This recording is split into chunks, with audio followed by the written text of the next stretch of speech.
Alors, dernier dossier délicat en date, post-Jeux Olympiques, c'est la baisse de la dotation du ministère des Sports, de l'ordre de 33%. Enfin, c'était une hypothèse. Ça ferait 100 millions d'euros d'économie. Sauf qu'on a une tribune signée par 425 sportifs qui dénoncent un désastre en disant la France mérite mieux. Vous voyez, ce n'est pas seulement une économie, c'est un sabotage du vivre ensemble, écrivent ces athlètes.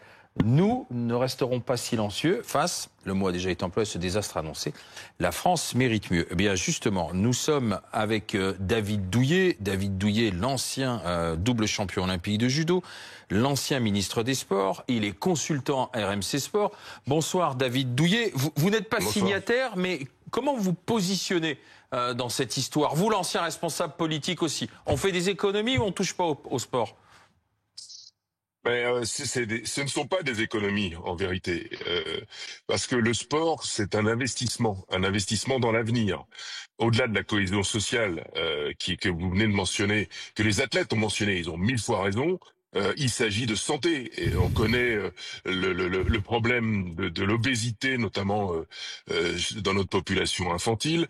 On connaît aussi les problèmes d'éducation et d'apprentissage du vivre ensemble au sein de l'école.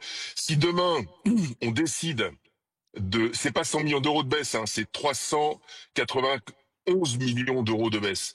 33% du budget, c'est quasiment 400 millions de baisse. C'est des postes d'éducateurs sportifs en moins, c'est les heures supplémentaires de sport à l'école en moins, et surtout beaucoup moins d'investissement dans les infrastructures sportives. Or, on en manque.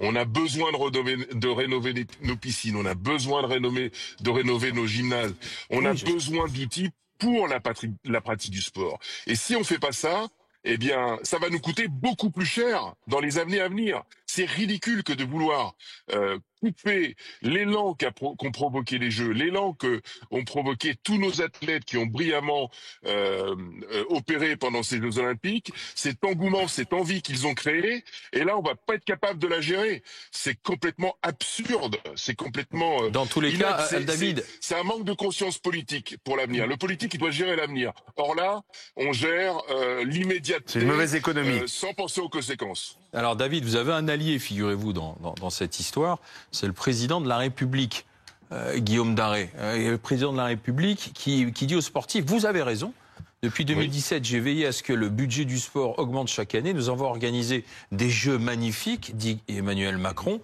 Aujourd'hui, il faut tenir nos engagements, mettre les moyens pour nos sportifs et pour que l'héritage des jeux bénéficie à tous. Comme quoi la polyphonie à tous les étages. Hein. Oui. La polyphonie tout à l'heure, effectivement, politique. C'est sûr que ça ferait mauvaise impression après l'été sportif qu'on a passé. Emmanuel Macron a toujours tenté de pousser cela. Il avait rappelé, vous tentez de pousser aussi le quart d'heure de sport à l'école qui ne s'est pas vraiment mis en place. Et c'est même, je crois, le gouvernement de Michel Barnier, si je ne dis pas de bêtises, qui était en partie revenu dessus. Et ça a provoqué le mécontentement aussi d'une partie des sportifs. On voit quand même, ça montre que politiquement, il se rappelle quand même au souvenir de son gouvernement, Emmanuel Macron, de temps en temps, parce qu'on sent qu'il était en retrait. Sur le sport, il veut vraiment cette question de l'héritage. Je pense que ça va être tranché dans les prochains jours. Symboliquement, ce serait quand même catastrophique, effectivement, qu'il y ait cette baisse aussi forte après l'été que l'on a passé. Je pense que ça va être arbitré d'ici le week-end. On sait que la semaine prochaine, le budget reviendra à l'Assemblée nationale. Ça va progressivement se réinstaller le débat.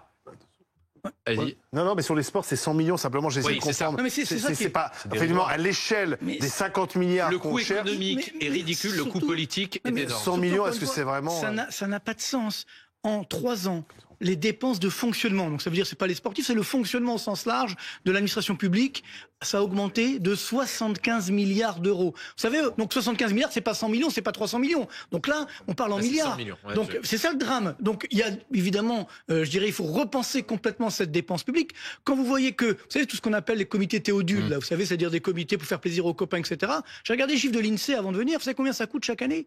Au total, 140 milliards par an. Alors je dis pas qu'il faut tout enlever.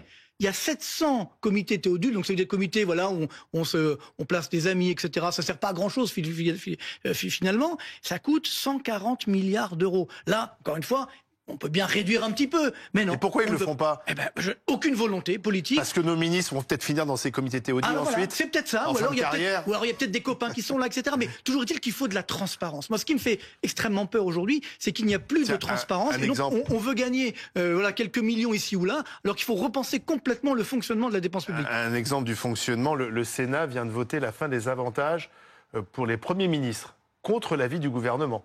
Donc on ne sait pas si ça sera retenu. Comme quoi, c'est un signe politique que les sénateurs, qui sont parfois décrits comme trop conservateurs, effectivement, ont voulu envoyer à la population. Il y a d'ailleurs un certain nombre d'économies qui avaient été faites par le Sénat avant l'Assemblée nationale sur ces dernières années. Je pense qu'il y a une volonté de Gérard Larcher politiquement de dire, regardez, permettez-moi ce terme, nous ne sommes pas les vieux sénateurs qui profiteraient effectivement de la caisse de l'État. Ils veulent supprimer également le haut-commissariat au plan. Oui, c'est-à-dire que le commissaire au plan, il est à Matignon maintenant, le poste est disponible. Les sénateurs qui sont assez taquins voudraient la suppression. Mais il faut voir si ça sera retenu. Parce donc David Douillet, c'est bon, vous avez le ministre, vous avez le président de la République avec vous. Donc ça y est, vous êtes tranquille, on ne touchera pas au budget des sports. Je suis pas tranquille parce que les équilibres politiques, vous les avez décrits. Il y en a plus. Je suis pas sûr que le président de la République aujourd'hui soit en capacité de faire entendre raison à une assemblée qui est prête à faire n'importe quoi.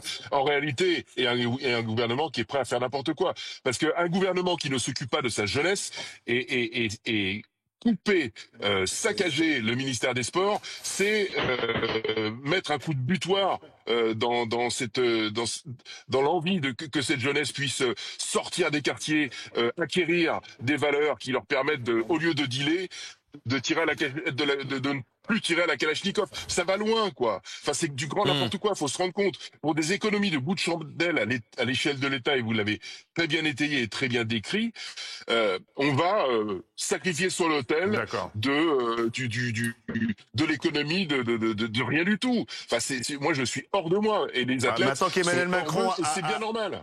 Oui, mais maintenant qu'Emmanuel Macron a publiquement pris la défense de ce budget des sports, il y a des chances que vous arriviez à le sauver.